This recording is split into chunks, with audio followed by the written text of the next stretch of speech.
Me parece que toda la propuesta de Lacan, bueno, quiero poner un énfasis en el título, sobre una introducción a una lectura posible de RCI y la Alianza Borromeica. Me parece que toda la propuesta de Lacan, en la medida que es un trabajo que se está haciendo, work in progress, se encuentra repleta de contradicciones, saltos, desvíos, por lo que está lejos cada uno de sus seminarios de que encaje de manera precisa con el siguiente y constituyan entre todos un cuerpo paradigmático articulado. Ahora bien, cuando hablamos de teoría de superficies, nudos o cadenas en la obra de Lacan, por lo general suponemos que se trata de algo acabado, como si existiera una teoría y una heurística a seguir de manera clara. Me parece que se trata más de especulaciones, hipótesis y preguntas a la topología de nudos, cadenas y superficies que está al servicio de sus propias conjeturas. Además, creo alcanzar a advertir un carácter exploratorio en esos trabajos con consideraciones preliminares que refuta o cambia en la medida que avanzan sus clases y seminarios. Por lo mismo, creo difícil considerar una topología lacaniana, topologería o algo semejante. Se trata más bien del servicio que le presta la topología a las manipulaciones que realiza para construir sus teorías. En 1953, en la conferencia Simbólico, Imaginario y Real, comienza a proponer de manera más sistemática lo que ya había elaborado hace años sobre las diferencias de lo imaginario y lo simbólico.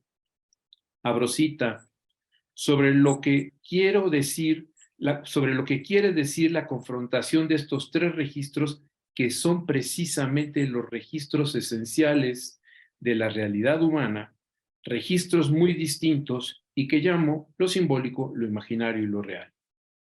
Cierro cita. Cada uno de esos registros irá cambiando a lo largo de su enseñanza, integrando una serie de nuevas consideraciones y agregando, por tal razón, complejidad y densidad a esta propuesta de registros independientes. Esto es simbólico, aquello es imaginario, lo de más allá, lo real. Y así aparecen fenómenos que podrían ser claramente diferenciados por tratarse de registros claramente diferenciables. Por ejemplo, el moi es imaginario, el je es simbólico. En la medida en que la propuesta lacaniana comienza a soportarse más en las consideraciones de carácter sincrónico, se va consolidando una propuesta que se despliega en la lógica y la matematización. Así, por ejemplo, una lectura empírica psicologicista del complejo de Edipo se distrae en los personajes y el papel que emprenden como papás e hijos, si los padres están ausentes o son excesivos, si son buenos, si son malos, mientras que desde la perspectiva de las operaciones lógicas, lo que se rastrea son los agentes, las funciones y las operaciones que inscriben para construir la estructura de la subjetividad en la criatura a partir del significante nombre del Padre.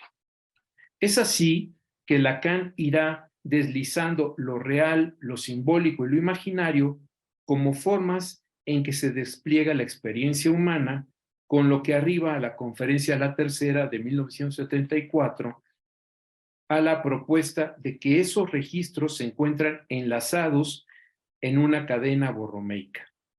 Esa conferencia es el antecedente del seminario del año siguiente, RCI, donde trabajará de manera en que se realizará esas alianzas borromeicas que requieren por lo menos de 3 eslabones.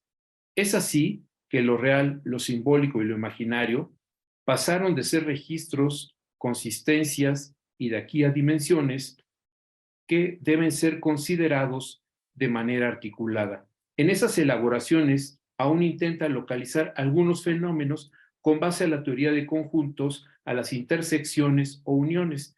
Esencialmente el Borromeo lo plantea en una lógica de carácter general, no local, bajo el principio de que se encuentran enlazados los toros de manera interdependiente con un mínimo de 3. Cualquiera que se separe implicará que las relaciones borromeicas desaparezcan. En la cadena borromea, cada uno de esos eslabones es un toro, construido y operado por las condiciones prístinas de aquello que caracteriza a cada dimensión y la distingue de las demás, para dar así densidad de lo que implica la experiencia humana. Sin embargo, ahora debemos hacer de manera articulada. Lo que el Borromeo trae es un canon de lectura. Agrega la espectralidad y con ella la inclusión de la lógica borrosa, en la que cada dimensión es en tanto articulada a las demás. Así, por ejemplo, siguiendo la lectura de Lacan y como en la teoría de conjuntos, la dimensión del imaginario contiene una parte de lo real y otra parte de lo simbólico, y en el centro se funden o confunden las tres dimensiones y finalmente una parte que es lo que es propiamente imaginario, lo que se repite en cada una de las distintas dimensiones. De esta manera, ahora las indagaciones sobre cualquier asunto que implique el plano de la experiencia refiere a la manera en que operan de manera simultánea esas dimensiones en sus 7 articulaciones. Desde luego, no todas con el mismo peso e importancia. Esa es la relevancia de que sea una cadena en la que los eslabones son móviles y pueden ganar o perder influencia en el conjunto en alguna de sus intersecciones. Es así que en esas primeras exploraciones Lacan coloca el cuerpo en lo imaginario, el sentido, en la intersección de lo imaginario y lo simbólico, el goce fálico en la intersección de lo simbólico y lo real, así como el goce del otro en la intersección de lo real e imaginario. Pero son múltiples los usos y las lecturas que el mismo seminario RCI hace Lacan de manera desarticulada. Lo relevante es que ninguna de esas consistencias, dimensiones o registros tiene alguna clase de consideración de carácter ontologizable. Es decir, no se puede pensar que algo sea imaginario, simbólico o real, como un atributo, condición o característica de algún objeto o fenómeno, por lo que RSI lo será para la experiencia de alguien, pero siempre en su articulación, esto es, el cuerpo es RSI, el padre es RSI, el síntoma es RSI, el goce es RSI, sino prácticamente todo aquello sujeto a una percepción, experiencia o acción se encontraría encadenada a esos registros.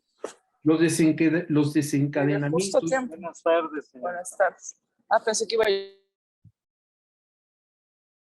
Los desencadenamientos no son sin consecuencias desestructurantes. Perdón, es que aquí me parece quién sabe qué cosa, ya lo hice. Por esa razón, Lacan también atiende propiamente a las intersecciones que constituyen los enlaces borromeicos, es decir, el trenzado, que es la manera en que esos toros se superponen unos con otros, también con 7 posibilidades. Esto muestra distintas formas de proponer o sostenerse frente a los diversos asuntos que lleva un síntoma, sea diferente y deba ser considerado desplegado una espectralidad en cuanto a la experiencia que suscita esas 7 posibilidades, producto de tales articulaciones que actúan de manera simultánea. Abro cita, el matemático se dio cuenta de que el nudo borromeo era sencillamente una trenza y el tipo de trenza más sencilla, Lacan. Pensamos, por ejemplo, en un beso. La revista American Anthropologist ha demostrado que menos de la mitad de las culturas del mundo tienen al beso en la boca como una demostración de afecto. La investigación se hizo en 168 culturas. El beso no es siempre aceptado. En el análisis se tuvo en cuenta el beso sexual romántico, entendido como el contacto labio con labio, de lo que se desprende que esta acción no son universales ni intrínsecas al ser humano. Los resultados arrojan que el 54% de las culturas del mundo no se besan. Esto es 81 de las 168 culturas estudiadas. Entonces, besar entraña una condición de sentido imaginario. que le da un lugar, genera una expectativa, una idea y una posibilidad, una propuesta imaginaria. Además, en tanto besar será condición de la proximidad de amor, de deseo, etc. En lo simbólico, el beso refiere a intercambio, erotismo, pacto, alianza, poder, por lo que produce el beso, pero lo que produce el beso para los que se besan está del orden de lo inefable, de lo irrepresentable, de lo real. No porque falten palabras para describirlo, sino porque no existen, no hay manera de hablar de él, lo que no cesa de no inscribirse. De forma que el beso, en donde es posible que aparezca, será caso por caso, dependiendo de la apuesta emprendida, y en cada evento, por separado. Cualquier tipo de experiencia humana requiere del ternario RCI, siguiendo con otro ejemplo, el síntoma, la agonía y desde luego la cópula sexual, la que puede ser hacer el amor, pasión, ternura, compulsión, violación e incluso algo sagrado desde la perspectiva tántrica.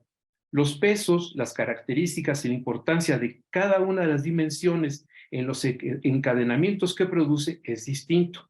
Todos ellos regidos bajo la lógica borromeica, es decir, interdependientes. Lo simbólico e imaginario en cada caso será diferente, por lo mismo producirá en tanto inefable, por lo tanto, lo producido en tanto inefable en cualquier caso también será diferente.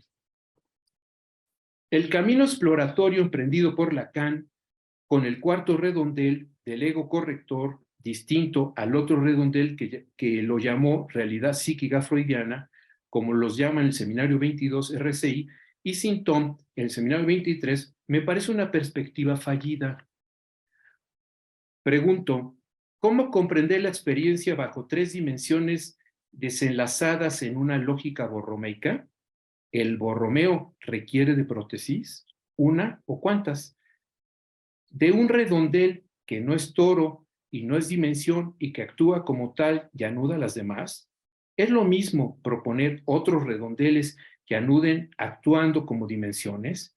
¿Se trata de redondeles que actuarán como dimensiones o simplemente de más redondeles en nudos borromeos de 4, 5 o más sin referencia a la experiencia humana?